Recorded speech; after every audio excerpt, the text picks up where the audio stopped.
Good morning, everybody. Beautiful sky, crisp winter day. I wanted to take the opportunity to show you kind of my routine that I do during the day. And these are kind of everyday things, and as well as talk about the philosophies or the reasons why I'm doing these things and how it actually works. Let's just get into that and get out of this cold by the fire.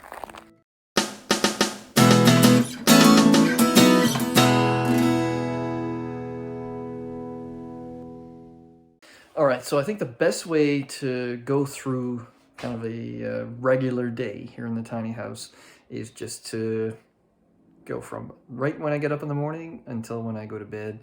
And I'm gonna sprinkle it with a couple of lessons learned along the way. Maybe a couple of laughs on me. Enjoy, everybody.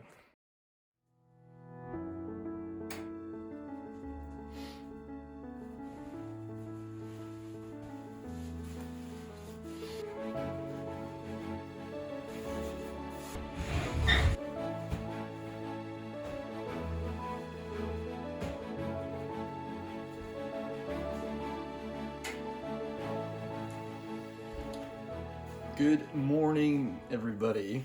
So wanted to take one moment to kind of talk about how I figured out how to start the fan and be okay and not worry about if I have a fire going. And it's just super simple.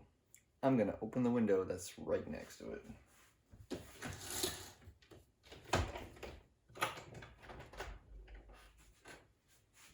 And that way, problem solved.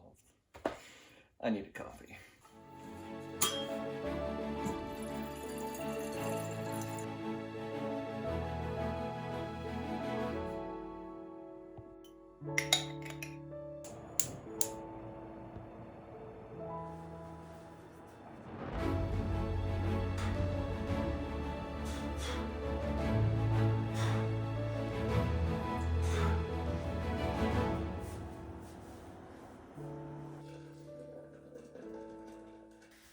So after all of that, I'm gonna sit down, have a coffee, and do my morning reading.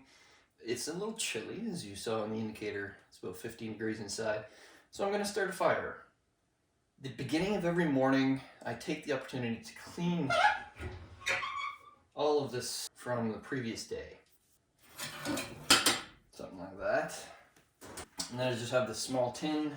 So this stove comes with the small tray.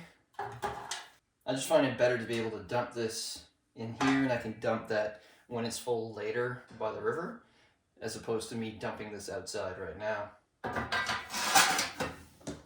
You can just feel the coldness of the steel and just of the air coming through. I've come to realize that a little bit of smoke is still going to flood inside.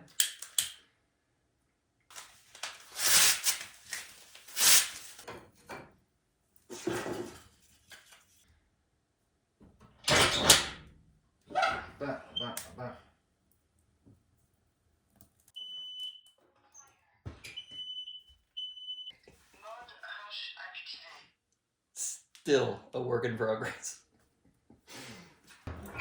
Looks like it's good now. Don't lose hope on me, friends. This is a learning in progress, and we'll keep going.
So one of the things that's a little bit different with a composting toilet and this canister, now I have a pattern just for me. I happen to maybe drink a lot of water and coffee.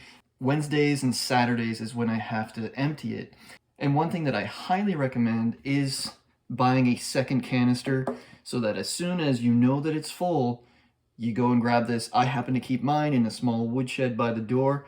Right now, because I live in the country, I have access to a septic system, a septic tank, so I empty it in there, but you could empty it in a flushable toilet or even in composting or however you'd like to get rid of it. But for me, it's twice a week, and please get yourself a second canister. You'll thank me later, especially when it's in the middle of the night and it's a little too full and you didn't happen to swap it. It gets scary, scary full.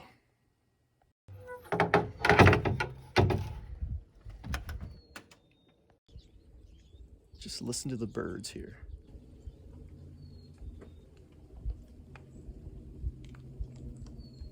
You can actually hear the ice cracking as it's forming. The tide is rising.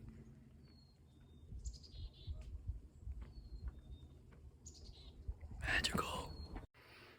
Now, the biggest thing that I found is because this is such a tiny place, we understand the concept of tidying, so daily tidying. As soon as something's a mess, like a pile here, you'll feel that it's way too much. So as soon as I see that something needs to be done, maybe it's sweeping the floor, maybe it's putting something away, I do it because things pile up. I personally get overwhelmed really easily when I see stuff that's cluttered and messy. So I can't wait for this to be completely done. For example, this stresses me out. But soon, my friends, we'll have a shower here. So that's the lesson for me, and the moral is just if there's something to be picked up, pick it up. And it's the same thing within our daily lives, at work. If there's something to be said, say it. All these little things. It's just a routine habit of doing what needs to be done when it needs to be done so it doesn't pile up. And that's the secret tip for today.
So at this part of the day, it's around supper time. It's one of those moments where I cut my day. And one of the benefits I found about having that point in time in your day is that you know if you're going to stop, say at 5 o'clock, it could be any time.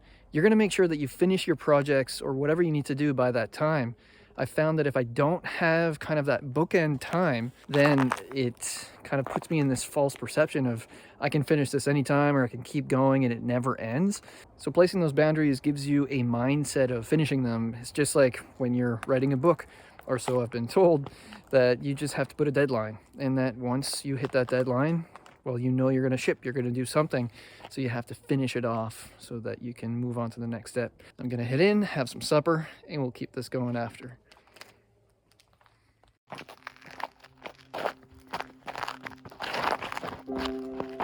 She's a little slippery.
So that's it, my friends. I hope you've enjoyed a day in the life of a tiny houser and my current patterns as I'm getting into the routine. So far, I'm a couple months in, loving it, and stay tuned for a concept that I'm calling Sacred Saturdays, which is how I use my Saturday to incorporate even more of what being in a tiny house, having a tiny space, and more of that time means, and how to use it to strengthen those connections around us.